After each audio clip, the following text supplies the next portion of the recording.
여러분은 믿음의 세대, 믿음의 유산에 대해 어떻게 생각하십니까?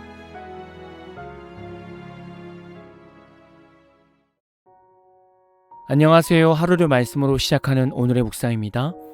오늘은 사무엘하 3장 1절부터 5절까지의 내용을 묵상하겠습니다.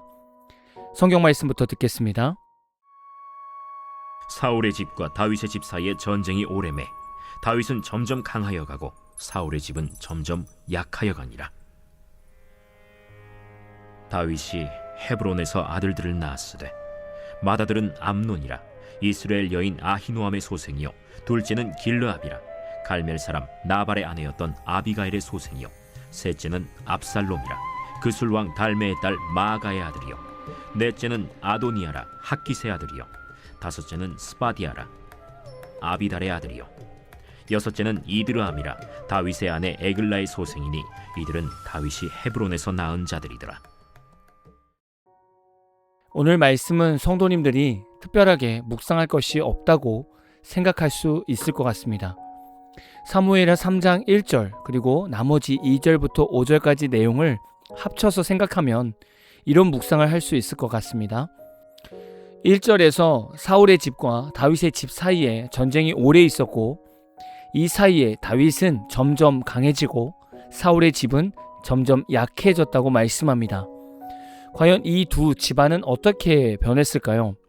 다윗의 강함은 스스로 권력을 쟁취한 결과가 아닙니다. 그는 사울이 죽은 후에도 곧바로 전 이스라엘을 무력으로 통일하려 하지 않고 하나님의 지시를 따라 헤브론으로 올라가 유다 지파만의 왕으로 7년 6개월을 인내했습니다. 다윗은 무리한 숙청이나 보복 대신 공의를 베풀고 하나님의 때를 기다리는 철저한 신본주의를 택했습니다.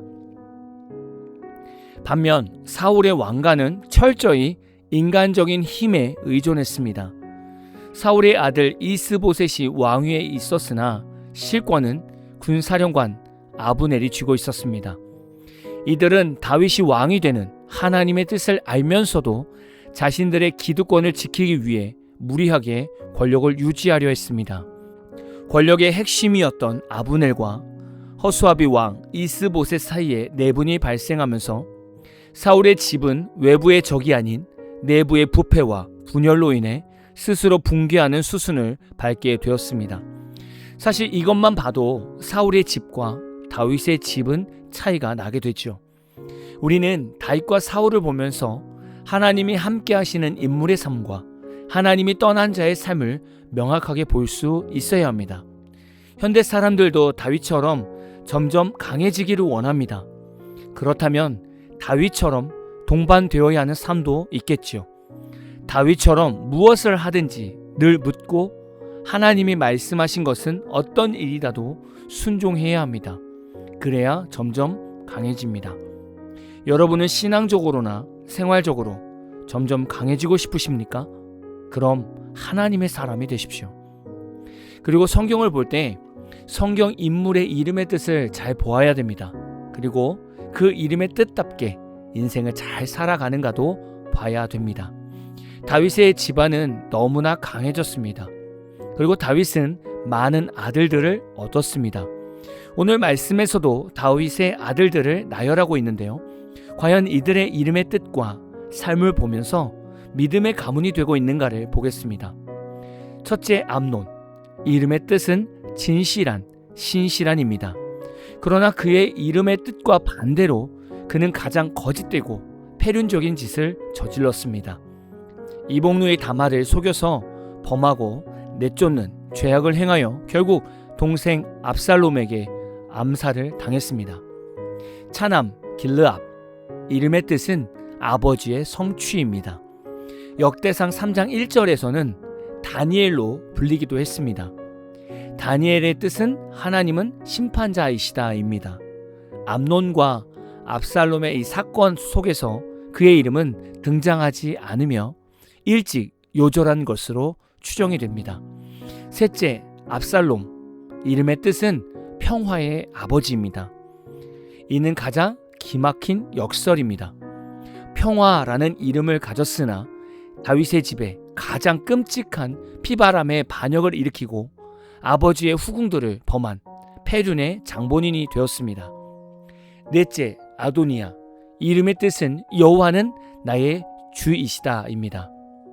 이름은 여호와가 주라고 고백하지만 정작 그는 여호와의 뜻인 솔로몬의 왕위 계승을 무시하고 스스로 주인이 되려 반역을 꾀하다가 처형을 당합니다.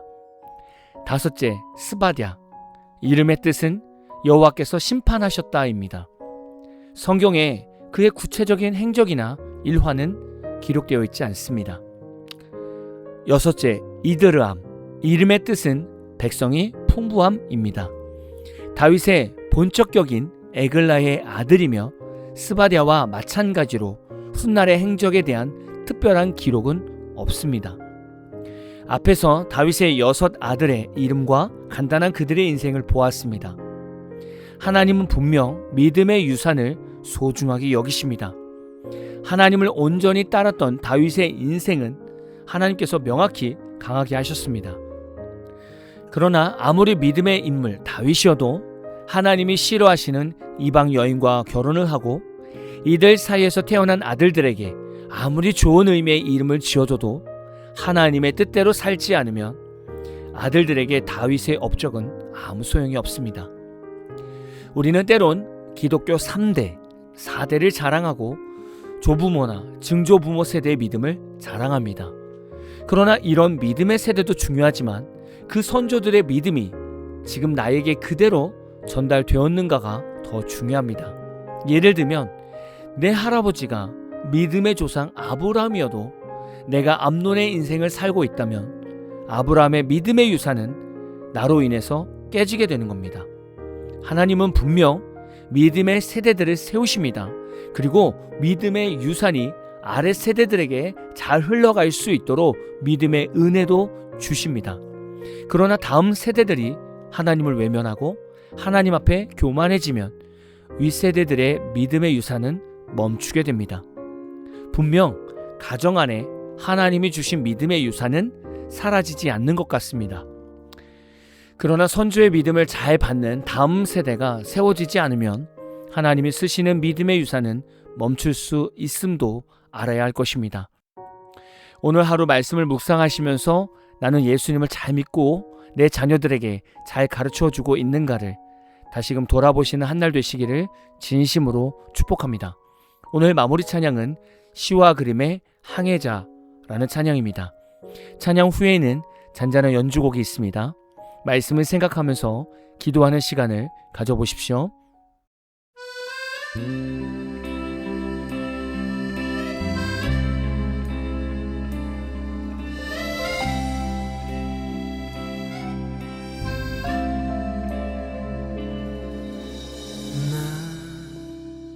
비로소 이제 깊고 넓은 바다 간다.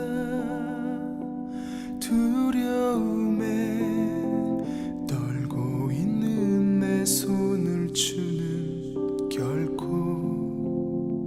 놓치지 않으셨다.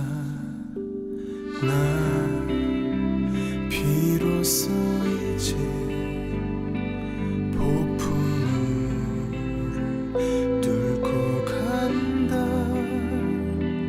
비바람에 흔들리는 나약한 나를 잡아주시는 그분은 나의 주님. 주 나를 놓지 마소서. 이 깊고 넓은 바다에 홀로 내 삶의 항해의 끝이 되시는 주님이시여.